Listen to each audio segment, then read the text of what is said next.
আর এবার যে খবরে নজর রাখবো, ডিজে মামলায় হাইকোর্টে ধাক্কা। অভিষেকের মামলা ফেরালেন বিচারপতি তীর্থঙ্কর ঘোষ। অভিষেকের কণ্ঠস্বরের নমুনা সংগ্রহে বাধা নেই, নিম্ন আদালতের নির্দেশে হস্তক্ষেপ করল না হাইকোর্ট। আরো একবার জানাই, ডিজে মামলায় হাইকোর্টে ধাক্কা। অভিষেকের মামলা ফেরালেন বিচারপতি তীর্থঙ্কর ঘোষ। অভিষেকের কণ্ঠস্বরের নমুনা সংগ্রহে বাধা নেই, নিম্ন আদালতের নির্দেশে হস্তক্ষেপ করল না হাইকোর্ট। আদালত বলতে পারে না তদন্তে কি প্রয়োজন, মন্তব্য হাইকোর্টের বিচারপতি তীর্থঙ্কর ঘোষের।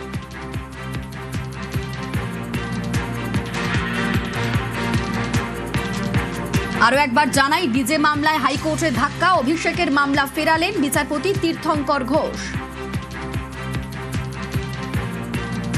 ভোট প্রচারের সময় যে মন্তব্য করেছিলেন অভিষেক বন্দ্যোপাধ্যায়, তারপরেই রীতিমতো এর জল গড়া এবং মামলা হয়। সেই ঘটনাতে অভিষেকের মামলা ফেরালেন বিচারপতি তীর্থঙ্কর ঘোষ। আমাদের সঙ্গে অর্ণব রয়েছেন, প্রতিনিধি অর্ণব।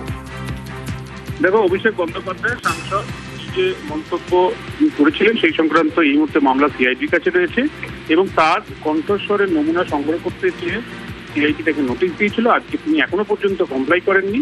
এই অবস্থায় কলকাতা হাইকোর্টে তিনি মামলা করেছিলেন, কিন্তু সেই মামলায় কার্যত কোনো ফলাফল নিজের ফেভারে তুলে আনতে পারলেন অভিষেক বন্দ্যোপাধ্যায়। তার মামলা ছাড়লো কলকাতা হাইকোর্টে বিচারপতি তীর্থঙ্কর ঘোষ এবং এক্ষেত্রে বিচারপতি তীর্থঙ্কর ঘোষ একটি গুরুত্বপূর্ণ মন্তব্য করার মধ্যে দিয়ে এই মামলা ছেড়েছেন এবং যা প্রধান বিচারপতির কাছে পাঠানো হয়েছে।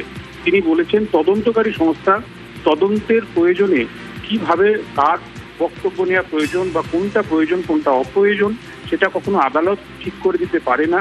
কাজেই কণ্ঠস্বরের নমুনা তাদের তদন্তকারীদের জন্য প্রয়োজন কি প্রয়োজন নয় সেটা তাদের ব্যাপার, সেখানে আদালত কিছু করতে পারে না।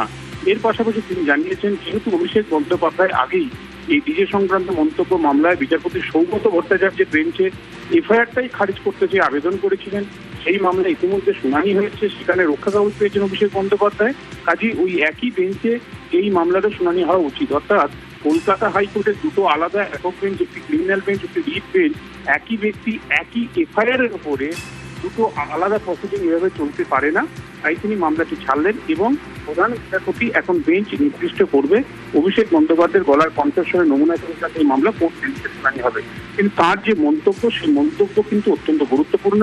অর্থাৎ গলার কণ্ঠস্বর অভিষেক বন্দ্যোপাধ্যায় নিজে অ্যাডমিট করলেও বিধানসভার প্রচার চলাকালীন তিনি যা যা বলেন সেক্ষেত্রে কণ্ঠস্বরের নমুনা নেওয়ার প্রয়োজন রয়েছে অভিষেক বন্দ্যোপাধ্যায়ের। তাই তাকে নোটিশ দেওয়া হয়েছিল, আদালতের নির্দেশে করা হয়েছে, নিম্ন আদালতের নির্দেশে। সেই নির্দেশ তিনি যদি কমপ্লায়েন্স না করেন সেক্ষেত্রে তিনি আরো বিপাকে পড়তে পারেন। কিন্তু আদালত যেহেতু বলে দিল, আদালত এখানে ঠিক করে দিতে পারে না মন্তব্যের আকারে, সেক্ষেত্রে অভিষেক বন্দ্যোপাধ্যায়ের বিপাক বাড়লো, বই কমলো না, বলছেন আইনজীবীদের একটা বড় অংশ। সব মিলিয়ে দিনটা ভালো গেল না অভিষেক বন্দ্যোপাধ্যায়, কারণ কণ্ঠস্বরের নমুনা সংগ্রহ সংক্রান্ত মামলায় তিনি আজকে শেষমেশ দিনের শেষে ব্যাকফুটেই রইলেন, কোনো সুরাহা জোগাড় করতে ব্যর্থ হলেন। ধন্যবাদ অর্ণব।